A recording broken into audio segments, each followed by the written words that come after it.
what do you see is like the biggest marketing mistake young companies or even seasoned companies make? Let me ask you this, better phrase it. Is there an old marketing method that just doesn't work and it's kind of throwing them? Oh man, I'm gonna get some haters for this one. It's all right. Radio ads kill me. Radio ads, and Yeah. that's a good, because who listens to the radio? I haven't listened to the radio by half a decade. Yeah, I mean, I have a serious radio because it came through the truck for 3 months, but outside of that, I don't listen to radio. I think it's ad free though. It is ad free. Seriously, you pay for Sirius Radio because it's ad free, and it's I'm pretty sure it doesn't have ads, and if it does, it's very few because I've never even noticed them. The other crazy thing too about not radio but podcasts, and like if you're listening to Rogan on Spotify, at the very beginning, that's where he puts all his ads in, right? Yeah. Skip them and go right to. Slide right in. Yeah, I don't care about VPN and migraines and whatever else. I got it. Yeah, nobody cares. But they spend a ton of money. Yeah, so micro influencers for e-commerce and like the shopping world and the straight to consumer world is actually really big. So like Joe Rogan, like if he would say my name, he'd put me on the map. Oh God, of course. Like it would just be ridiculous. That's because he also gets viewed by 60 million people per podcast. Yes, exactly. It's a ridiculous number. Radio is not getting viewed anymore, even though it might be. I don't even think it's playing in the background because they're claiming people are listening to these radio stations. I don't know anybody listens to radio. How do we even try to really gather that data? So that's just whoever has it supposedly on and it's running.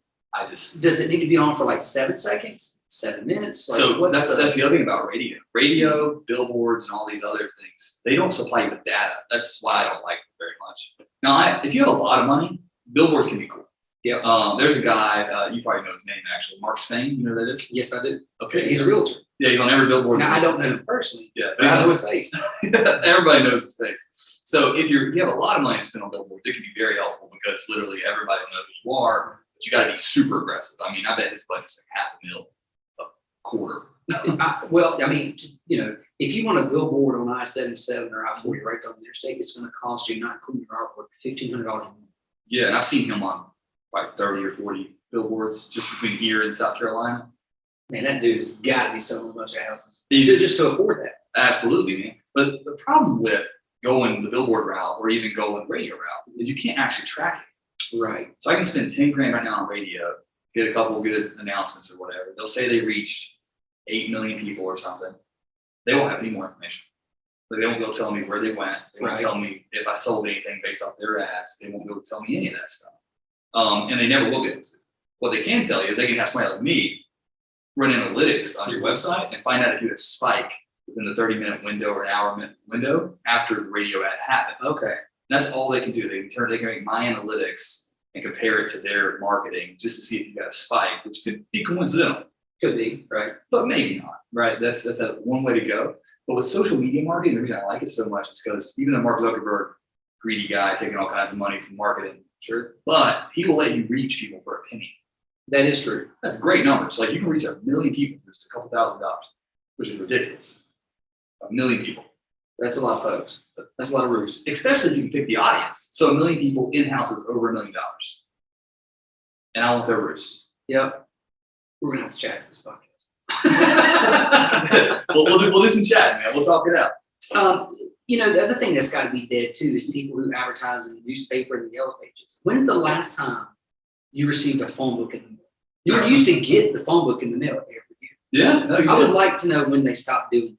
Because literally, that's got to be within the last 10 years and stuff.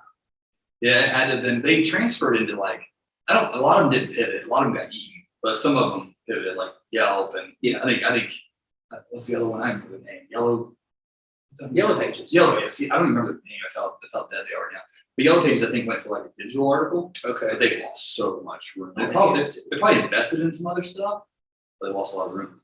There's another mistake that people are making. This is actually a modern thing. Like, this is not an old thing they're doing. It's a modern thing that's out. People are not seeing history quick enough. Mm-hmm. The directories.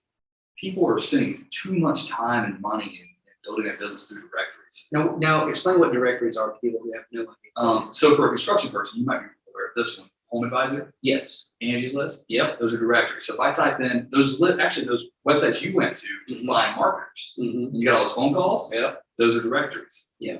We had a bunch of leads coming from a company called Bark, and it was a directory list. We had a whole bunch of high end leads come through there, and my team got lazy because it just kept sending leads in.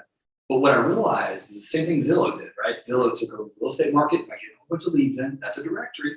They now control the real estate market over top of the real estate agents, and they're literally taking their business now. Angie's List Home Advisor now has all the SEO power, all the search engine power whatsoever, all on their directory. And people are just going there now instead of going to you, they're going to Angie's List and trying to find them.